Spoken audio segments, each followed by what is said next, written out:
નમસ્કાર મિત્રો, આજે આપણે આવી ગયા છે થરાદની રાજગઢી ઉપર ને તમને સંપૂર્ણ વ્લોગ બતાવીએ તો તમે વ્લોગમાં બન્યા રહેજો। તો ચાલો આપણે અંદર જઈએ અને તમને સંપૂર્ણ બધું અંદરનું દ્રશ્ય બતાવીએ અને ઓછામાં ઓછી આ જૂની 500-600 વર્ષ જૂની છે। અંદર ચલો અને તમને બતાવીએ।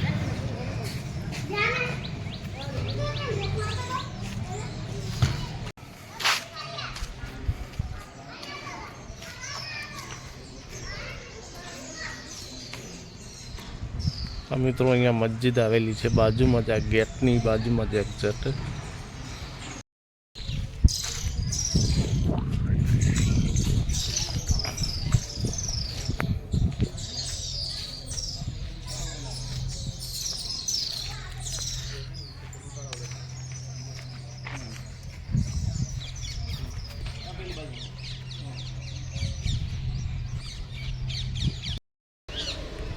આ મિત્રો બીજો ગેટ છે।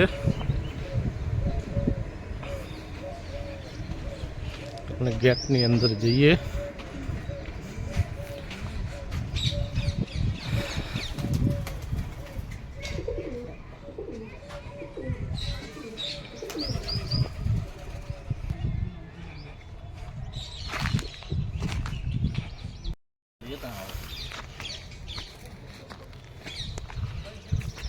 જો મિત્રો, આ જૂની હવેલી અત્યારે આ બધી જગ્યા ખંડેર થઈ ગઈ છે।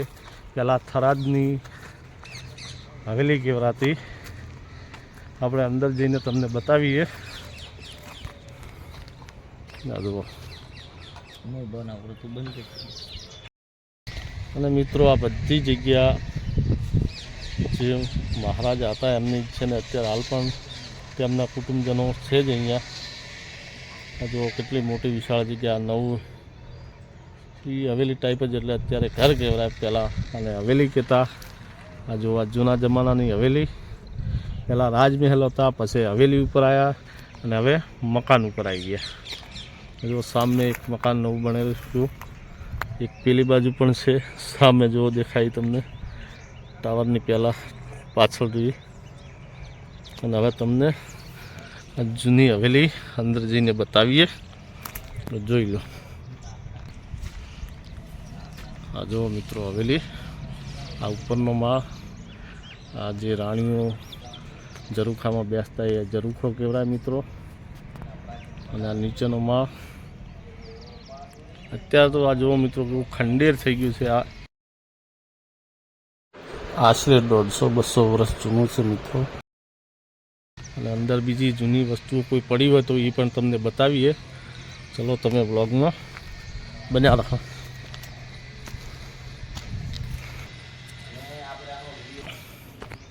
આ જુઓ મિત્રો, બધી વસ્તુ આ જૂના જમાનાની પડી છે। લાકડાની આ પટારો છે,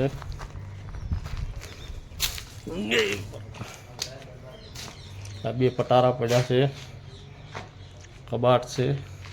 આ પટારામાં પહેલાં તેમની વસ્તુઓ મૂકતા, હથિયાર મૂકતા। આ લાકડાની સીડી છે, આ નાટ છે।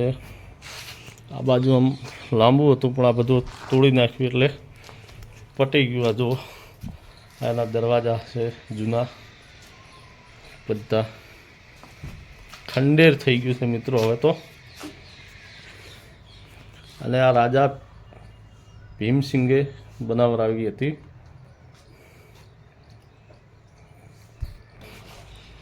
સોરી મિત્રો, ભીમસિંગ નહીં, ભીમસિંગ નામ હતું એમનું, અને એમના પિતાજીનું નામ દોલતસિંગ હતું। અને આપણે હવે આ જઈએ ઉપર। આ જો ઉપર જવા માટે પણ આ લાકડાની સીડી બનાવેલી જ છે। ચલો મિત્રો આપણે ઉપર જઈએ। અને આ જો પહેલાં જમાનાની ડિઝાઇનો આ સીડીઓ ઉપર આવી બનાવતા। અને આપણે હવે જઈએ ઉપર। બધું ખંડેર થઈ ગયું છે મિત્રો। અને અહીંથી આ જો નીચે ઝૂકીને જવાનું છે, નકા માથું રંગાઈ જાય।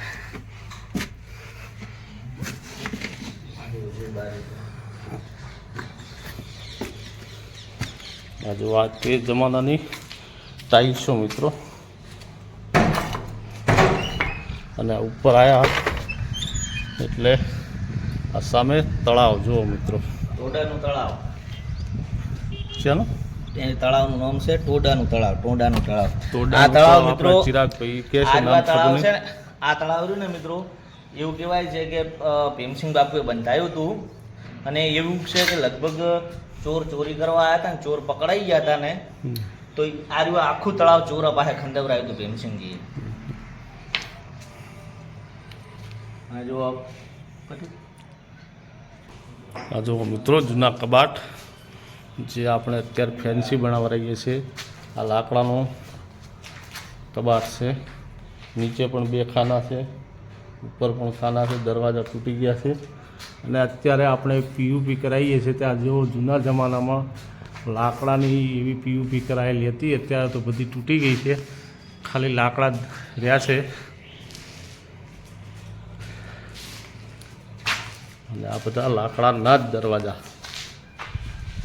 અને બહારથી નજારો બતાવી દે. બહાર આવી ગયા જો મિત્રો.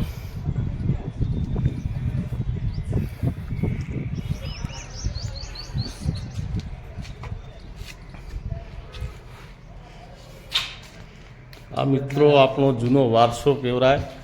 અને આવી વસ્તુ સાચવવી બહુ જરૂરી છે, પણ અત્યારે કોઈ સાચવતું નથી. જે આમના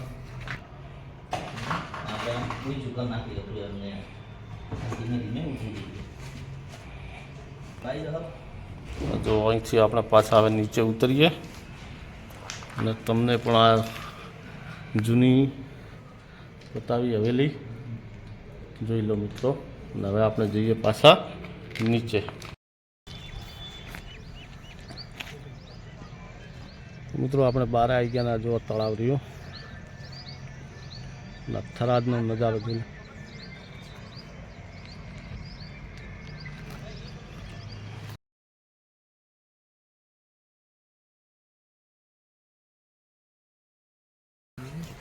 જો જૂના આ પણ હવેલીનો જ એક ભાગ છે.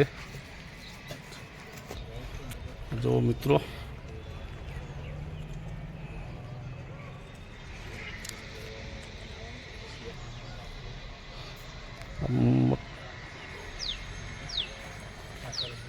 બધું ખંડિત થઈ ગયું છે મિત્રો. અહીંયા બધું ખંડિત થઈ ગયું છે મિત્રો. બાવળિયા ઉગી ગયા છે. જો આ જૂની દિવાલો.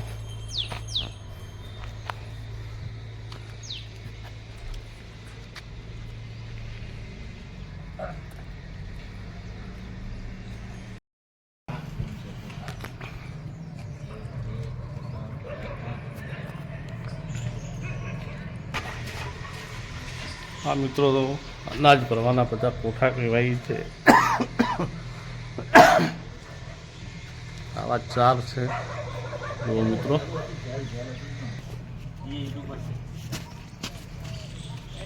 અને મિત્રો આ કોઠાની પાછળ આ જેલ હતી. આ જુઓ જેલ. આમાં જેને સજા મળે અને પૂરવામાં આવતા, તો તમને આ જેલ હતી. આની અંદર પૂરવામાં આવતા બધાને, કેદીઓને જેને સજા મળતી અને અહીંયા રહેતા. અને આ પાછળની દિવાલથી કોઠા જે બધું અનાજ ભરતા તે. અને પેલી સામે દેખાય પણ મેળી જ છે મિત્રો. હવેલીને 8 ઓયડા જે બધા ભાઈઓ હતા એ આમાં રહેતા. 8 ઓયડા અને આ બાજુ થોડા વચ્ચે હવેલી.